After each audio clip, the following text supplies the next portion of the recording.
जय हिंद दोस्तों। सपने उन्हीं के सच होते हैं जिनके सपनों में जान होती है। सपने उन्हीं के सच होते हैं जिनके सपनों में जान होती है। और पंखों से कुछ नहीं होता दोस्तों, हौसलों से उड़ान होती है। दोस्तों, आज के इस वीडियो में जो है हम लोग सिंधु घाटी की सभ्यता यानी हड़प्पा सभ्यता पर ग्रुप डिस्कशन करने वाले हैं। और ये जो टॉपिक की बात करें तो ये जो टॉपिक है वो बहुत ही ज्यादा, वो इतिहास का वो सबसे महत्वपूर्ण टॉपिक में से एक है। ऐसा कोई एग्जाम नहीं है जिसमें हिस्ट्री से क्वेश्चन पूछा गया और इस टॉपिक से सवाल नहीं बनता है।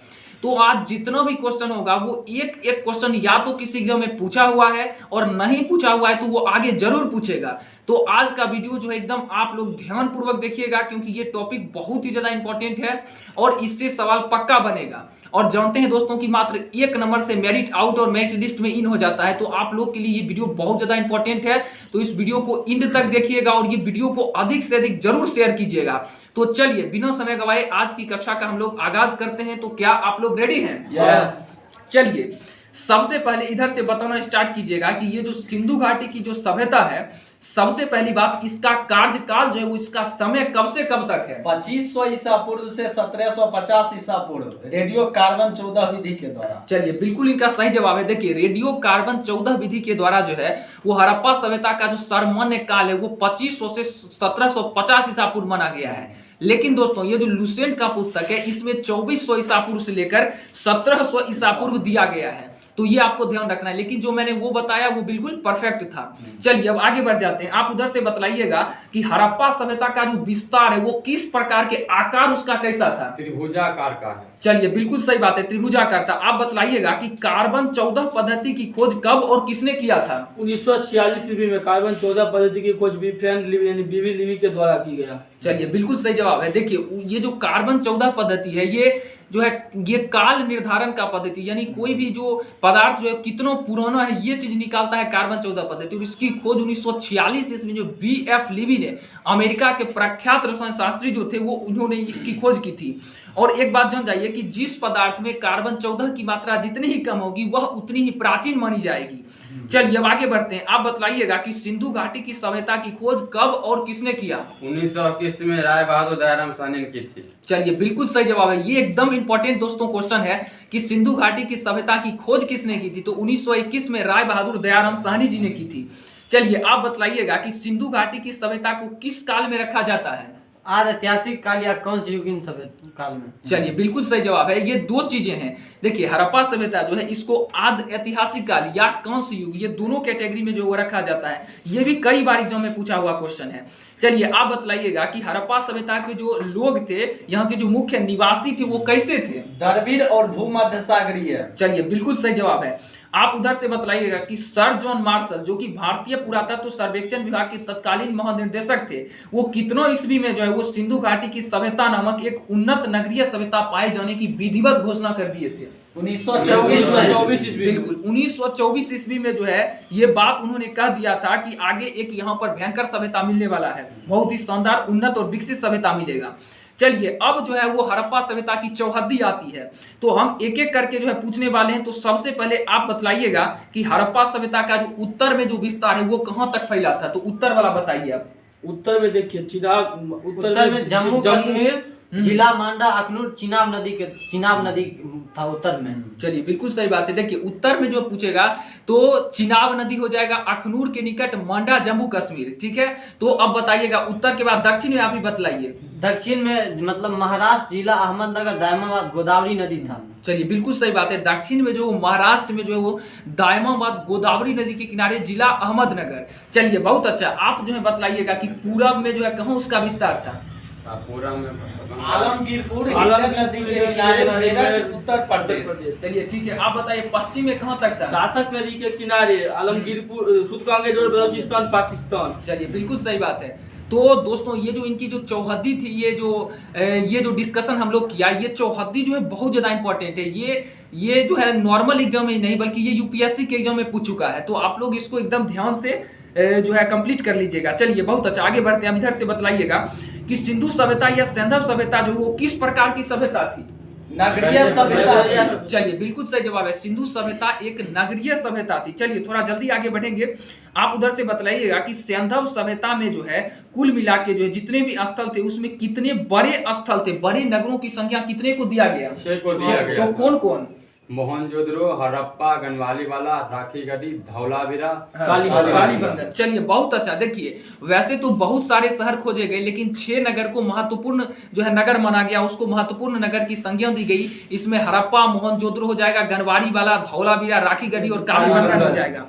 चलिए दोस्तों आगे बढ़ जाते हैं, आप बतलाइएगा कि सिंधु घाटी की सभ्यता की वह कौन सी साइट है जिस यूनेस्को ने 2021 में जो है विश्व धरोहर, ये विश्व विरासत स्थल यानी वर्ल्ड हेरिटेज की सूची में शामिल किया था? राखीगढ़ थी जो कि घग्गर नदी के किनारे है। धौलावीरा को 1921 में शामिल किया गया। चलिए ठीक है, कोई दिक्कत नहीं है। धौलावीरा जो है, देखिए धौलावीरा जो कि गुजरात के कच्छ जिले में पड़ेगा, ये जो धौलावीरा था इसी को जो है वर्ल्ड हेरिटेज में शामिल किया गया। ये पहला जो है वो जगह है जो कि वर्ल्ड हेरिटेज में शामिल किया गया था। चलिए आगे बढ़ते हैं, आप बतलाइएगा कि स्वतंत्रता प्राप्ति के बाद हड़प्पा सभ्यता का सबसे ज्यादा स्थल जो है वो किस राज्य में खोजा गया? गुजरात में। चलिए बहुत अच्छा, गुजरात में खोजा गया। आगे बढ़ जाते हैं, आप बताइएगा कि सिंधु सभ्यता का सबसे बड़ा स्थल कौन है?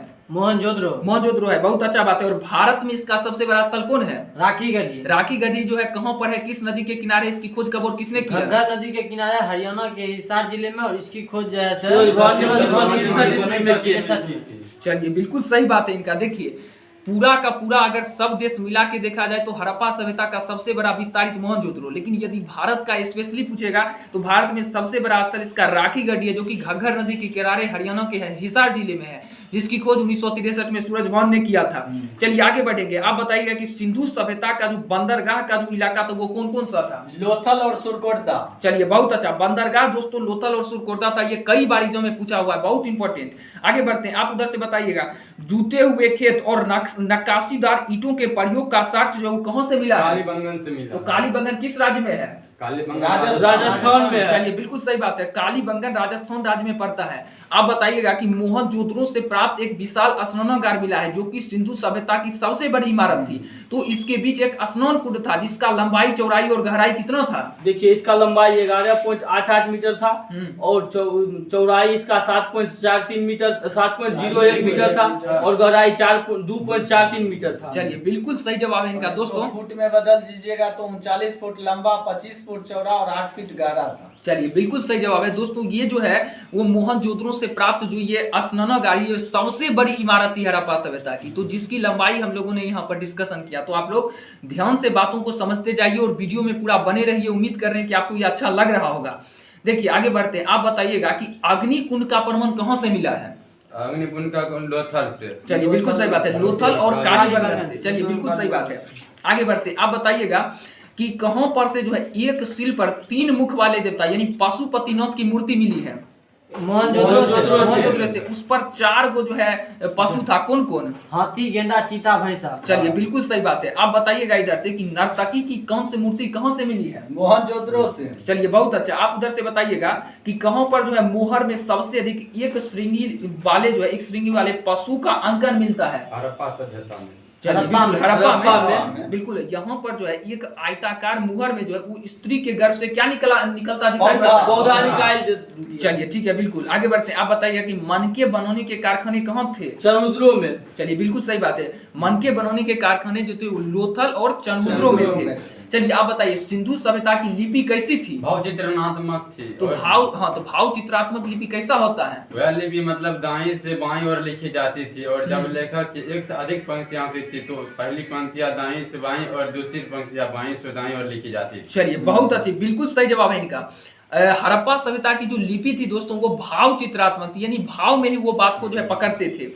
आप बताइएगा कि लेखन कला की उचित प्रणाली विकसित करने वाली पहली सभ्यता की कौन सी सभ्यता थी? सुमेरिया की सभ्यता। बिल्कुल परफेक्ट उत्तर है, आगे बढ़ेंगे। आप बताइएगा कि सिंधु सभ्यता के लोगों में नगरों एवं घरों के विन्यास के लिए किस पद्धति का इस्तेमाल किया ग्रिड जाता है? पद्धति को अपनाया। चलिए बिल्कुल सही बात है। आप बताइएगा कि सड़क के दरवाजे और खिड़कियां सड़क की ओर न खुल करके पिछवाड़े की ओर खुलता था, लेकिन एक जगह जो अपवाद था जो कि घर का दरवाजा मुख्य सड़क की ओर खुलता था, तो वो कौन सा जगह है? लोथल। चलिए बिल्कुल सही, लोथल हो जाएगा। आगे बढ़ते हैं, आप बताइएगा कि सिंधु सभ्यता में मुख्य फसल क्या थी? गेहूं और जौ थी। चलिए बहुत अच्छा। आप बताइए सेंधव वासी जो थे वो मिठास के लिए किसका उपयोग करते थे? शहद का प्रयोग करते थे। चलिए बहुत अच्छा। आप बताइए मिट्टी से बने हल का साक्ष्य कहाँ से मिला है? बनमाली से। चलिए बिल्कुल सही बात है। अब आगे बढ़ते हैं। आप बताइएगा कि चावल के दाने जो हैं वो कहाँ से मिले हैं? लोथल और रंगपुर से, लेकिन सबसे पहले लोथल से मिला है। चलिए बिल्कुल सही बात है। चावल का साग जो है सबसे पहले लोथल से ही मिला है। बिल्कुल सही बात है। आप बोलिएगा कि घोड़े के अस्थि पंजर कहाँ से मिले हैं? लोथल, सुतकोता और काली बैंगन से घोड़े के अस्थि पंजर मिले। चलिए बिल्कुल सही बात है। तौल की इकाई संभवतः जो है वो कितने के अनुपात में? 16 के अनुपात में। चलिए बिल्कुल सही बात है। आप बताइएगा कि सेंधव वासी जो थे वो यातायात के साधनों के लिए कैसा गाड़ी का उपयोग करते 2 थे? पहिया या 4 पहिया वाला बैलगाड़ी या भैंसा गाड़ी का उपयोग करते थे। बिल्कुल। देखिए हड़प्पा वासी जो थे वो यातायात के लिए 2 और 4 पहियों वाले बैल और भैंसा गाड़ी का इस्तेमाल किया करते थे। तो ये आपको बिल्कुल ध्यान रखना है। आप इधर से बताइएगा कि मेसोपोटामिया के अभिलेखों में वर्णित मेलुहा शब्द का अभिप्राय किस सभ्यता से है? सिंधु सभ्यता से। चलिए बिल्कुल सही जवाब है। देखिए ये जो सिंधु सभ्यता है इसका ही एक नाम जो है मेसोपोटामिया की सभ्यता में मेलुहा मिलता है। चलिए अब आगे बढ़ेंगे। आप बताइएगा कि सिंधव सभ्यता का शासन किस वर्ग के हाथ में था? वर्णिक के वर्गों में। वर्णिक चलिए बिल्कुल सही बात है। आप बताइए कि हड़प्पा एवं मोहनजोदड़ो को एक विस्तृत साम्राज्य की राजधानी किसने कहा है? विगत महोदय ने। चलिए बिल्कुल सही बात है। आप बताइए सिंधु सभ्यता के लोग जो है किसको उर्वरता की देवी मानकर पूजा करते थे? धरती को देवी को, मतलब धरती को उर्वरता देवी को मानकर पूजा करते थे। चलिए बिल्कुल सही बात है। आगे बढ़ते हैं। आप बताइएगा कि वृक्ष पूजा एवं शिव पूजा का प्रचलन का साक्ष्य क्या सिंधु सभ्यता से मिलता है? हाँ मिला है। चलिए बिल्कुल बात सही है। आप बताइएगा स्वास्तिक चिन्ह किस सभ्यता की देन है? सिंधु सभ्यता का। स्वास्तिक चिन्ह जो है क्या चीज दर्शाता है? ये सूर्य उपासना को दर्शाता है। चलिए बिल्कुल सही बात है। आप उधर से बताइएगा कि क्या सिंधु सभ्यता में जो है मंदिर का साक्ष्य मिला है? नहीं, मंदिर का साक्ष्य नहीं मिला। चलिए बहुत अच्छा बात है। बिल्कुल सही जवाब है दोस्तों। उन जो है महादेव का और उर्वरता की देवी शक्ति का मिला है, लेकिन यहाँ पर मंदिर का साक्ष्य नहीं मिला है। ये आपको बिल्कुल ध्यान रखना है। अब आगे बढ़ते हैं। आप बताइएगा कि जो ये सिंधु सभ्यता जो है वो किस देवी की उपासना किया करते थे? मातृ की देवी। चलिए बिल्कुल मातृ देवी। आप बताइए कि पशुओं में जो है वो कौन सा पशु जो है हड़प्पा सभ्यता के लिए विशेष पूजनीय था? कुब्बर वाला सांड। चलिए बिल्कुल सही बात है। कुबर वाला सांड जो था वो हड़प्पा सभ्यता के लोगों के लिए विशेष रूप से जो है पूजनीय था। आप बताइएगा कि स्त्री की मृण मूर्ति मिलने से ऐसा पता चलता है कि हड़प्पा सभ्यता किस प्रकार का सत्तात्मक समाज था? मातृ सत्तात्मक समाज था। चलिए बिल्कुल परफेक्ट उत्तर है। देखिए हड़प्पा सभ्यता जो था वो मातृ सत्तात्मक था। इस प्रकार स्त्री की मृण मूर्ति जो है मिलने के कारण ऐसा अनुमान लगाया जाता है। आप बताइएगा इधर से कि सूती एवं ऊनी वस्त्रों का उपयोग जो है वो सेंधववासी किया करते थे। ये ठीक है बिल्कुल। अब आप बताइए कि मनोरंजन के लिए हड़प्पा सभ्यता किसका इस्तेमाल करते थे? शिकार करते थे, मछली पकड़ते थे, उसके बाद पशु पक्षी को आपस में लड़ाते थे, पासा खेलते थे। चलिए बिल्कुल सही बात है। ये सब वो मनोरंजन के लिए किया करते थे। ठीक है अब आगे बढ़ते हैं। आप उधर से बताइए कि सिंधु सभ्यता के लोग जो है किस प्रकार के बर्तन जो है डिजाइन करते थे? लाल प्रकार के काले रंग से डिजाइन किया हुआ लाल लाल मिट्टी के के बर्तन का बनाते उपयोग थे। करते थे। बिल्कुल काले रंग से डिजाइन किए हुए लाल रंग के मिट्टी के बर्तन का इस्तेमाल करते थे। आप बताइए कि सिंधु सभ्यता के लोग जो है क्या तलवार से परिचित थे? नहीं, तलवार से परिचित नहीं थे, यानी लोहा से भी परिचित नहीं थे। चलिए इससे बिल्कुल साबित होता है कि वो युद्ध प्रेमी नहीं थे। चलिए बहुत बिल्कुल सही बात है। आगे बढ़ते हैं।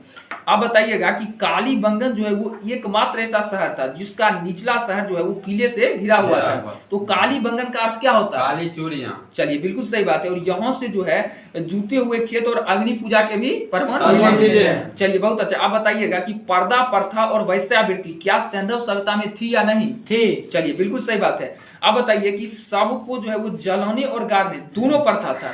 तो बताइए कि हड़प्पा में जो है वो सबों को क्या किया जाता था? हड़प्पा में सबों को दफनाया जाता था। ठीक है आप बताइए मोहनजोदड़ो में क्या होता में है? जलाया जाता तो था। बताइए युग्म समाधि कहाँ से मिला है? लोथल और कालीबंगा में युग्म समाधि मिला। चलिए बिल्कुल परफेक्ट उत्तर है। आगे बढ़ जाते हैं। आप बताइए सेंधव सभ्यता के विनाश का प्रमुख कारण क्या था? बाढ़। चलिए बिल्कुल सही बात है। लास्ट क्वेश्चन लेंगे। आप बताइए कि आग में पकी हुई मिट्टी को क्या कहा जाता था? टेराकोटा। चलिए बिल्कुल सही जवाब है। आग में पकी हुई मिट्टी को टेराकोटा कहा जाता था।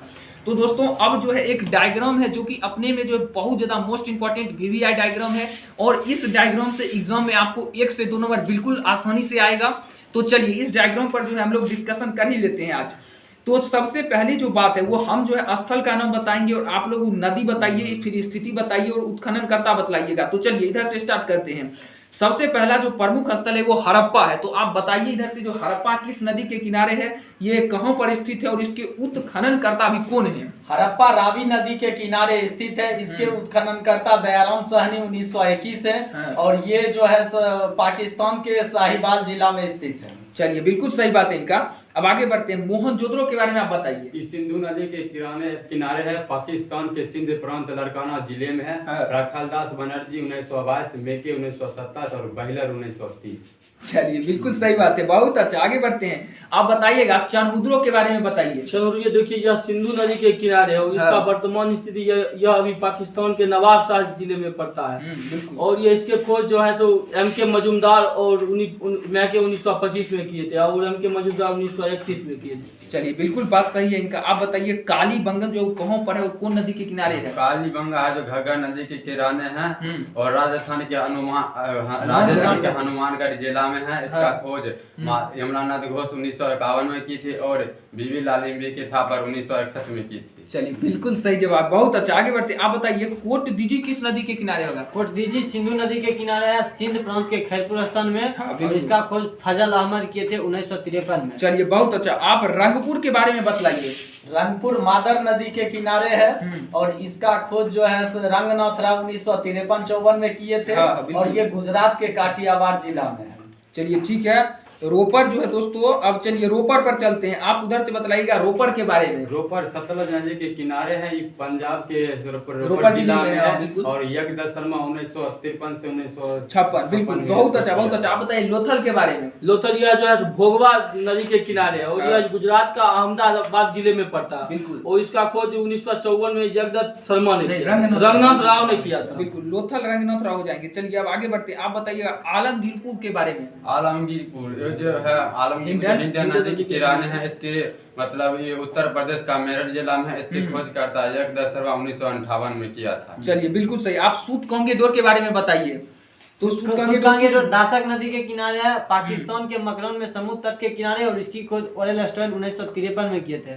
1927 में। 1927 में, ठीक है, बहुत अच्छा, बहुत बिल्कुल सही है। आप बताइएगा कि बनमाली के बारे में बताइए। बनवाली रंगोई नदी के किनारे है। हाँ। और ये हरियाणा हरियाणा के हिसार जिले में है। हाँ, बिल्कुल। और इसका खोज जो है रविंद्र सिंह वेस्ट 1974 में किए थे। चलिए, बिल्कुल परफेक्ट उत्तर है। आप बताइए धौलावीरा के बारे ये में। लूनी नदी के किनारे है, गुजरात के कच्छ जिला में है। बिल्कुल। कच्छ जिला सही में है। इसका फिर जेपी जोशी 1963 से 1968 में इसका खोज किया था। बिल्कुल, और जेपी जोशी और रविंद्र सिंह बिष्ट, बहुत अच्छा। आप बताइए सोतकाह के बारे में। लास्ट यह देखिए सोतका जो कि सादीकोट नदी के तट पर पड़ता है और यह जो है दक्षिण बलूचिस्तान पाकिस्तान में पड़ता है। और इसका खोज 1962 में किया गया था जॉर्ज डेल्स के द्वारा। चलिए, बिल्कुल परफेक्ट उत्तर है। तो दोस्तों, ये जो डायग्राम था वो बहुत ज़्यादा इंपॉर्टेंट था और देखा कि यहाँ के बच्चों ने कितना ज़्यादा मेहनत करके जो है ये डायग्राम को याद किया है। तो आप लोग भी जो है इस वीडियो को जो है देखिएगा और इस डायग्राम को जरूर याद कर लीजिएगा, क्योंकि ये डायग्राम निश्चित रूप से आपको 1 से 2 मार्क्स किसी भी एग्जाम में दिलवा सकता है। तो अब जो है एक देख लेते हैं कि सिंधु काल में विदेशी व्यापार जो होता था, यानी कौन चीज वस्तु कहाँ से लाया जाता था। तो सबसे पहले इधर से लेंगे कि तांबा बताइए कि कहाँ से जो है आता था। खेतरी बलूचिस्तान और ओमान से मंगाया जाता है। चलिए, बहुत अच्छा। चांदी बताइए। अफगानिस्तान, ईरान। चलिए, बहुत अच्छा। सोना कहाँ से? ये अफगानिस्तान से, कर्नाटक, अफगानिस्तान और ईरान ईरान से। से। चलिए, 3। अफगानिस्तान, ईरान। चलिए, बहुत अच्छा। गौमेद। सौराष्ट्र से। चलिए, बहुत अच्छा। लाजबर्ग। मेसोपोटामिया से। चलिए, सीसा। ईरान से। चलिए, सीसा ईरान से, बहुत अच्छा। तो दोस्तों, इसी के साथ जो है वो सिंधु सभ्यता जो है वो पूरा का पूरा कंप्लीट हो गया। और ये जो टॉपिक था वो बहुत ज़्यादा इंपॉर्टेंट टॉपिक था, जो कि हम लोगों ने बहुत ही बेहतरीन ढंग से, शानदार ढंग से डिस्कशन किया। अगर आप लोगों को समझ में आया है तो मेरी वीडियो को लाइक जरूर कीजिए और कमेंट करके बतलाइए कि कैसा लगा ये। और ये जो दोस्तों, ये जितना आपको आसान लग रहा है देखने में उतना आसान था नहीं, लेकिन हम लोगों ने जो बहुत ज़्यादा मेहनत किया आप सभी लोगों के लिए, बिल्कुल ये फ्री मेहनत हम लोग आपके लिए करते हैं और आपको जो है ये कंटेंट जो है देने का प्रयास करते हैं। तो आप लोग इसको शेयर कीजिए और हमको सपोर्ट कीजिए, जिससे मैं मोटिवेट हो जाऊंगा और फिर आगे जो है पूरा मेहनत करके हम आगे वीडियो बनाएंगे। तो फिर मिलते हैं नेक्स्ट वीडियो में, तब तक के लिए जय हिंद।